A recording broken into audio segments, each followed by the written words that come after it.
In MBA Admissions Interview, the ethical dilemma question has now become a regular feature. The question is, give an example of an ethical dilemma you faced. How did you handle it?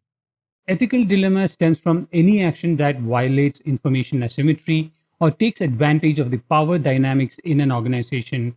The protagonist, you, would feel uncomfortable as the choices are not easy and the right path has consequences both on you and for your organization. The most common ethical dilemma involves the information disparity between a client and the employer. As a service provider, sales teams have a thorough understanding of the client's needs. The add on services and clauses that capture additional revenue from the client might be a strategy that is good for the company's bottom line.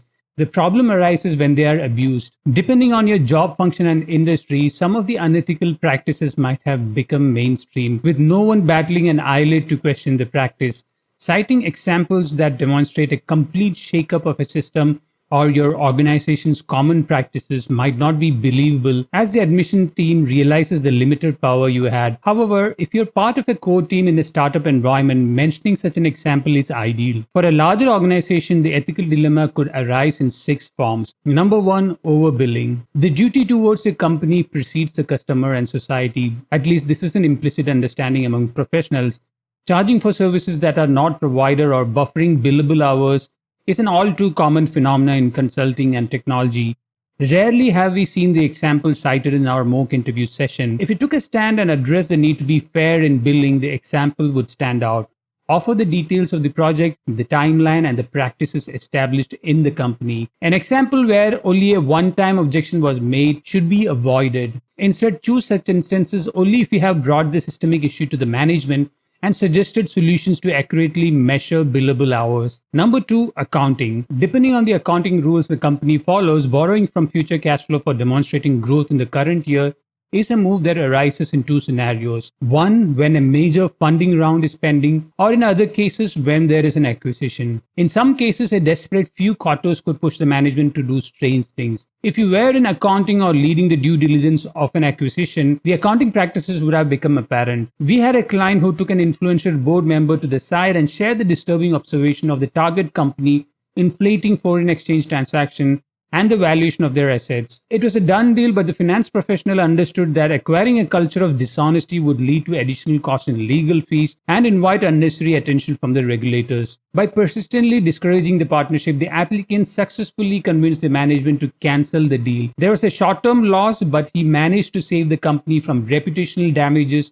and costs in legal fees. Number 3, talent acquisition. For those who jump ships every 2 years, the hidden restrictions on poaching talent might go unnoticed. Fortune 500 companies discourage the active persuasion of their superstar performers. The decision to switch function, industry, role, or pursue MBA should be voluntary. Any hints of actively chasing talents trigger retaliation that has gone on to take over an entire department. Applicants have shared the unusual approaches competing companies applied in garnering their attention. Contractors joining the Fortune 500 company is one such ethical violation. If you have an experience where offers came to your lap from your customer or the bigger company and you resisted, include them. Not all job offers are bad, but opportunities thrown around primarily through financial incentives at the crucial phase of the project are examples that are clear signs of an ethical violation. Number 4, social impact. Greater good of the society or ESG or social development goals is a differentiating marketing message that CEOs repeat to gain the loyalty of socially conscious customers. The real business practices of exploiting the helplessness of the citizens in the emerging economy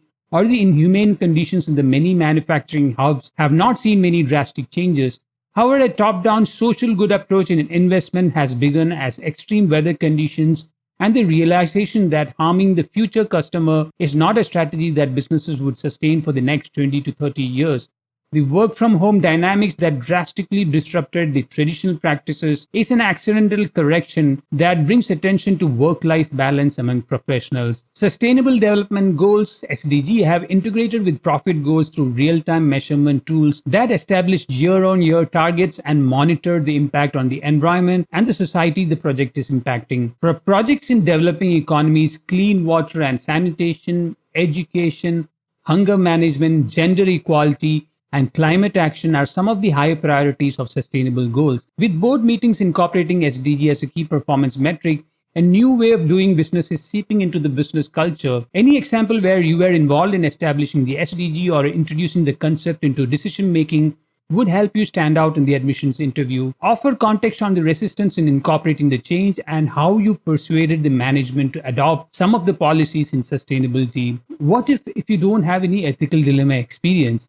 And to be honest, somebody who has worked for 3 to 5 years in a traditional organization with limited customer facing opportunities would actually have no such experience. Then you must find examples of tough decisions like letting someone go or recommending a person in an unbiased manner for promotion or not following through an unethical practice that your supervisor suggested, or any decisions or practice that you felt would limit the damage of an unethical decision are also good examples. In one of the mock interview sessions, I learned about an organization that is a technology partner for a Fortune 500 company. The representative of the larger organization found a way to access some of the crucial source codes of products without seeking any permission. Although the breach was out of curiosity, the candidate still felt that a product that contributed close to 65% of the revenue was being accessed without any authorization because of the special nature of the partnership. He escalated the permission loophole to the management. Because the organization was small, the policies changed overnight, and when a partner meeting happened the next time around, all the resource access was clearly defined before the meeting. This is a technical and administrative solution to an unethical practice. I'm sure you might have similar experiences where you could negate the impact of the unethical practice. So if you're not directly involved in stopping an unethical practice, at least changing processes, technology, or policies to limit the impact of an unethical practice,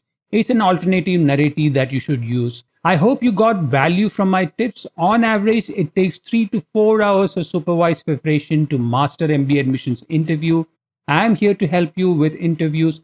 You can subscribe to FNGMAT's mock interview service by visiting store.fngmat.com/mock-interview-service, where I help you prepare for the interview with live feedback and alternative scripts. I'm Atul Jose. See you in the next Winning MBA interview tips.